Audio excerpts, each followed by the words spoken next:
ലൈംഗിക പീഡന കേസിൽ കോടതി കുറ്റവിമുക്തനാക്കിയതിന് പിന്നാലെ പ്രതികരണവുമായി എൽദോസ് കുന്നപ്പിള്ളി.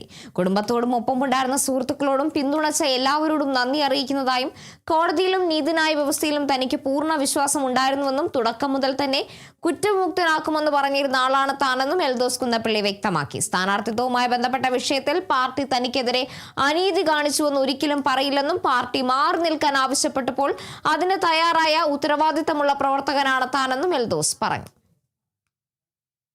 ഞാൻ ആദ്യമായി ദൈവത്തോട് നന്ദി പറയുക. അതോടൊപ്പം തന്നെ ഈ കേസ് ഉണ്ടായതിനു ശേഷം ഞാൻ മാനസികമായിട്ട് വളരെയധികം ബുദ്ധിമുട്ട് അനുഭവിച്ചപ്പോൾ എന്നെ താങ്ങി നിർത്തിയവരോടും എൻ്റെ കുടുംബത്തോടും എൻ്റെ സ്നേഹിക്കുന്ന എല്ലാവരോടുമുള്ള നന്ദി ഞാൻ രേഖപ്പെടുത്തുകയാണ്. ഞാൻ അന്ന് പറഞ്ഞു, സത്യം ഒരിക്കൽ ജയിക്കും.